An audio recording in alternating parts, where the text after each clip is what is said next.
집중 분석 이슈타임 시간입니다. YG경제연구소 차영주 소장 함께하겠습니다. 안녕하십니까? 안녕하십니까?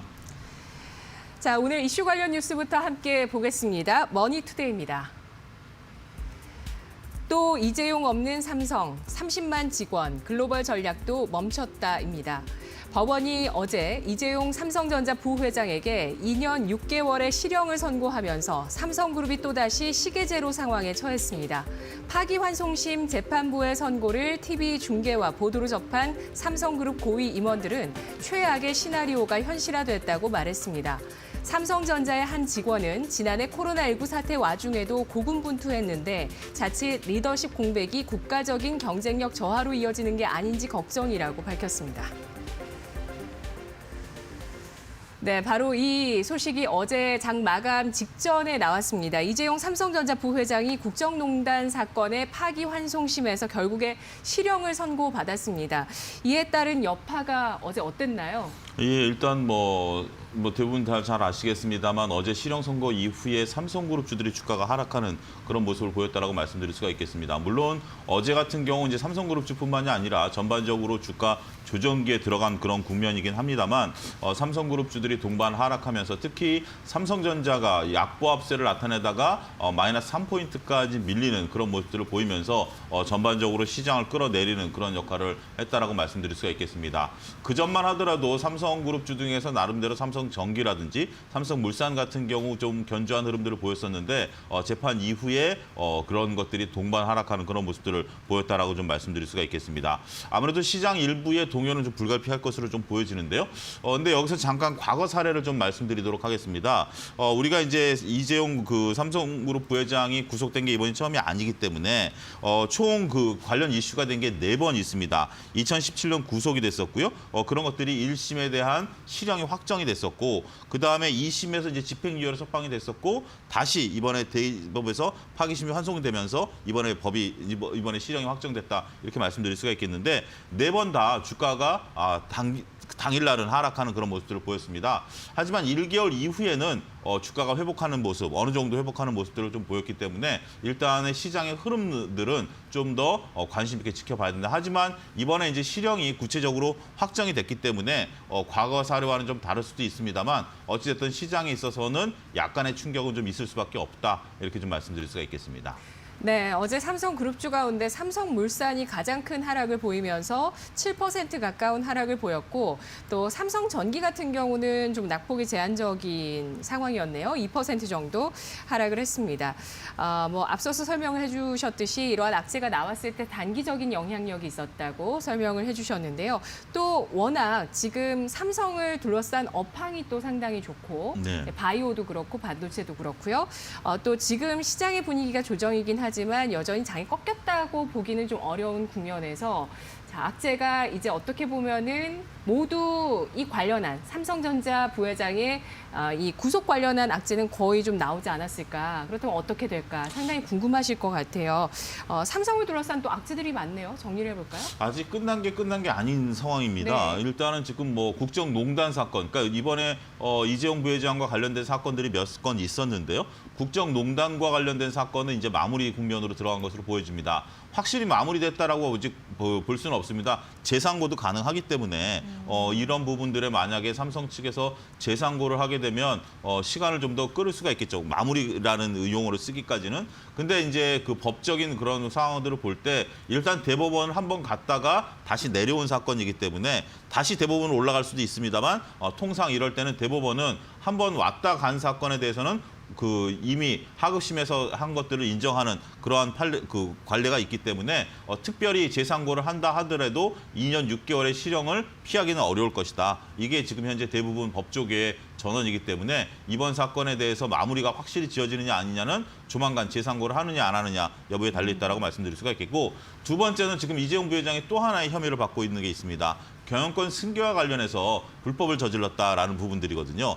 이러한 부분에 대해서는 아직까지 판결이 내려져 있지는 않습니다. 네. 조만간 판결이 있을 것으로 보여지는데 이러한 판결 여파에 따라서 이재용 부회장과 관련된 그리고 삼성그룹 총수와 관련된 이러한 불확실성이 언제 마무리되느냐도 관건이 된다 이렇게 좀 좀 말씀드릴 수가 있겠습니다. 예, 지금 재판이 끝난 것이 일단은 국정농단이고 네. 재상고 여부를 확인해봐야 완전히 재판이 끝나는지 알 수 그렇습니다. 있다라는 점 짚어주셨고요. 경영권 승계 과정에서의 또 부정이 있는지에 대해서 재판이 진행 중이라는 점 체크를 해주셨습니다. 국정농단 관련해서 이번에 2년 6개월 실형을 선고받았는데 앞서서 이 부회장이 벌써 형을 좀 산 수감 생활을 한 부분들은 한 350일 정도 살았기 때문에 예. 이제 한 1년 6개월 정도 남았습니다. 남았군요. 1년 예. 6개월이 남았군요. 이 복역 기간 동안에 삼성의 리더십에 대한 불확실성들 네. 시장에서 또 주목을 해보게 될 텐데요. 현재 상황 과거 3년 전과는 좀 비교할 수 없을 만큼 사실 글로벌 경제가 굉장히 급박하게 돌아가고 있습니다. 뉴 삼성에 대해서도 이제 좀 시동을 거는 듯한 모습이었는데 암초가 나타났네요. 앞으로의 흐름은 어떻게 전개가 될까요? 글쎄요. 일단은 뭐 어느 정도 이런 것들이 이제 돌발 변수라기보다는 좀 2017년서부터 이어왔었던 사건이기 때문에 아무래도 뭐 다양한 시나리오에 대한 대비를 삼성 측에서 하지 않았겠습니까?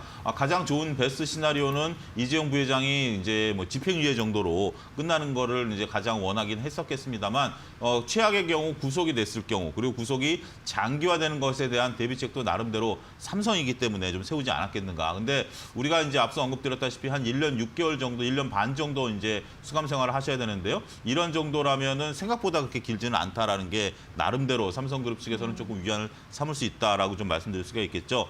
하지만 말씀하셨다시피 지금 현재 코로나19로 작년에 정말 허송세월 같은 한 해를 보냈고 올해는 코로나19 이후에 본격적으로 경영권이라든지 경제 시동을 좀 걸어야 되는데 총수부재가 좀 뼈아플 수도 있다 이렇게 좀 말씀드릴 수도 있겠습니다. 지금 현재 이재용 부회장이라는 타이틀을 좀 나타내고 있죠. 아버지께서 작년에 돌아가셔서 바로 이제 회장 타이틀을 이제 하지 않은 게 바로 이러한 사건들이 있기 때문에 이러한 사건들이 좀 마무리되고 아버지가 계셨을 때는 아무리 와병중이라 하더라도 회장직에 취임할 수는 없었겠죠. 하지만 이제 뭐 본인 위에는 아무도 없기 때문에 회장으로 취임할 수 있었음에도 불구하고 이러한 사건들 때문에 아직까지 부회장 타이틀을 달고 있다는 것이 삼성 입장에서는 대외적으로 볼 때 조금 약간의 좀 문제가 될 수도 있다라는 것들이죠. 일단은 지금 굵직굵직한 투자들은 좀 보류가 될 가능성도 있습니다. 근데 반도체 산업이라는 게 그리고 앞서 염승환 부장님도 얘기했다시피 전장 산업이라는 게 네. 지금 이제 막 시동을 거는 거 아니겠습니까? 네, 그리고 네. 이런 것들에 대한 설비 투자가 투자 결정을 이룰 수 있는 것은 결국 재벌 총수인데 이런 것들에 대한 것들이 좀 미뤄지게 되면 삼성그룹들이 조금 다른 지금 현재 LG그룹 같은 경우 활발하게 치고 나오고 있는데 이런 것에 좀 뒤처질 가능성도 전혀 배제할 수는 없다 이렇게 좀 말씀드릴 수가 있겠습니다. 네. 비메모리 반도체 분야에 있어서 또 경쟁력을 키워나가야 하는 중요한 네. 시기인데요. TSMC가 벌써 올해 30조 원의 대규모 투자를 발표를 했는데 이 삼성전자 같은 경우 이렇게 또 기술 격차가 또 커지게 되면 따라잡기 힘들잖아요. 그렇습니다. 네, 이러한 부분들 좀 우려가 되기는 합니다. 한국 경제에도 악영향이 불가피하겠죠. 아무래도 좀 그럴 것으로 보여집니다. 근데 네. 이제 우리가 이런 부분들도 생각을 해보셔야 됩니다. 단기적인 악재냐, 장기적인 악재냐라는 네. 부분들을 봤을 때 단기적으로는 충격이 불가피할 수밖에 없겠죠. 이게 이제 어떻게 보면 코리아 디스카운트의 하나의 요소였었다. 그러니까 결국 이사회에 의한 경영이 이루어졌다라기보다는 재벌 총수 중심의 결정권이 집중이 되다 보니까 이런 것들이 어떻게 보면 우리나라가 소위 말해서 재벌이라는 단어를 좀 쓰죠. 이게 별로 뉘앙스가 좋지 않은 단어들인데 이런 것들을 쓸 수 있었던 게 코리아 디스카운트, 경영권 투명권에 대한 문제가 발생했다라는 것들이죠. 결국 재벌 총수가 정부와 물론 과거 정부입니다만 정부와 결탁을 해서 자신의 입지를 공고히 하고 이렇게 입지를 공고히 한 것들이 이렇게 발각이 됐을 때는 경영권에 있어서의 자리를 제대로 유지할 수 없는 그런 상황들이 됐다라는 것이 과거의 나쁜 선례다라고 좀 말씀드릴 수가 있겠습니다. 하지만 이번 것들을 계기로 해서 한국 경제가 좀 더 투명화될 가능성이 있다라고 보여지고요. 이제 앞으로 어떠한 정부든 앞으로 어떠한 우리 그룹사든 정부와 이렇게 비밀리에 하는 것은 이루어질 가능성은 없다라고 보는 거죠. 이렇게 된다라면 기업은 기업 나름대로 일을 열심히 하면 되고 네. 정부는 정부 나름대로 일을 열심히 하게 된다라면 중기적으로 보면 우리가 충분히 어떻게 보면 한 차례 맞아야 될 매이기 때문에 매를 맞았다라고 생각하고 앞으로는 매 맞을 일이 발생하지 않을 가능성이 높다 이렇게 좀 말씀드릴 수가 있겠습니다. 네. 자, 그렇다면 주가 전망도 함께 좀 해봐야 될 것 같습니다. 네. 삼성그룹주 앞서서 잠깐 주가 짚어주셨을 때 삼성물산, 삼성생명, 삼성전자 이렇게 꼽아주셨는데 앞으로 삼성그룹주의 주가 움직임은 어떻게 전망하시나요? 일단은 최근에 우리가 이제 그 주식 시장에서 두 가지 모멘텀이 보였습니다. 하나는 반도체를 필두로 한 삼성전자의 독주, 그리고 여기에 전장 산업에 대한 삼성전기의 추격 매수, 이렇게 해서 IT 분야라든지 이렇게 되는 부분들이 있었고, 삼성물산도 주가 흐름이 좋았어요. 이게 이제 삼성물산뿐만이 아니라 SK도 주가 흐름이 좋았듯이 지주회사 격들의 주가 흐름들도 나름대로 견조했다 이렇게 좀 말씀드릴 수가 있겠습니다. 어제 같은 경우 이제 호텔 신라가 또 상승하는 그런 모습을 보이면서 상대적으로 경영권에 대한 문제 이런 부분들이 이제 조금 있었다라고 좀 말씀드릴 수가 있겠는데, 일단은 뭐 오너 리스크가 아무리 커졌다 하더라도 이게 확정이 됐기 때문에 추가적인 오너 리스크는 발생할 가능성은 없다. 물론 앞서 언급드렸다시피 경영권 승계와 관련된 재판 결과가 있을 가능성은 있습니다만, 네. 추가적으로 한번 우리가 이제 국민 정서상 실형을 선고받은 데 대해서 추가적으로 실형을 선고하기는 쉽지 않다라는 또 나름대로의 시각도 일부 존재하거든요. 그런 부분들도 감안하게 된다라면 이 정도 선 1년 6개월 정도의 영화의 생활을 하셔야 된다라고 좀 보여진다라면 삼성그룹주 같은 경우 추가적인 하락은 좀 없을 가능성이 있다. 이미 선 반영돼 왔고 이런 것들이 그룹사와 각기 전투로 지금 이루어지고 있는 부분들, 그리고 그룹사 나름대로 굵직굵직한 사업 규모가 앞으로 어떻게 결정이 될지는 모르겠습니다만 나름대로 선방하고 있는 그러한 기업들이기 때문에 단기적인 이슈 이후, 그리고 지금 같은 경우는 이제 두 가지를 같이 봐야죠. 삼성만의 문제냐, 주가 하락기에 같이 삼성이 편승하는 거냐라는 부분들을 봤을 때는 저는 후자일 가능성이 더 크지 않겠는가 그렇게 좀 말씀드릴 수가 있겠습니다. 네. 뭐 주식을 투자할 때 오너에 대해서 보고 투자하는 것도 상당히 그렇죠. 중요한데요. 네. 이재용 부회장에 대해서는 또 많은 분들이 또 경영 실력에 대해서는 또 신뢰하는 측면도 있습니다. 그렇습니다. 이제 오너 리스크는 마무리되고 오너 프리미엄으로 갈 수 있을지 1년 6개월에 또 실형을 살아야 되지만 앞으로의 삼성그룹주의 전략 어떤 말씀 주시겠어요? 일단 전반적으로 봤을 때 저는 전망이 밝다 이렇게 좀 말씀드리고 싶어요.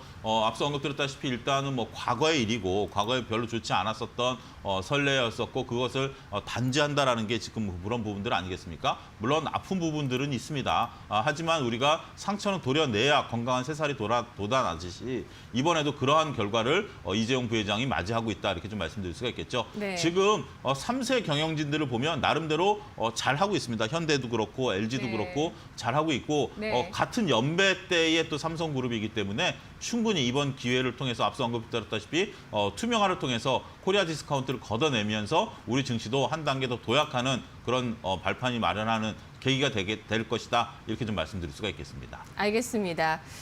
이재용 부회장의 실형 선고가 우리 경제와 또 우리 기업들 또 우리 경제가 보다 성숙할 수 있는 계기가 그렇습니다. 될 수 있다는 점 평가 들어봤습니다. 오늘 분석 잘 들었습니다. 감사합니다.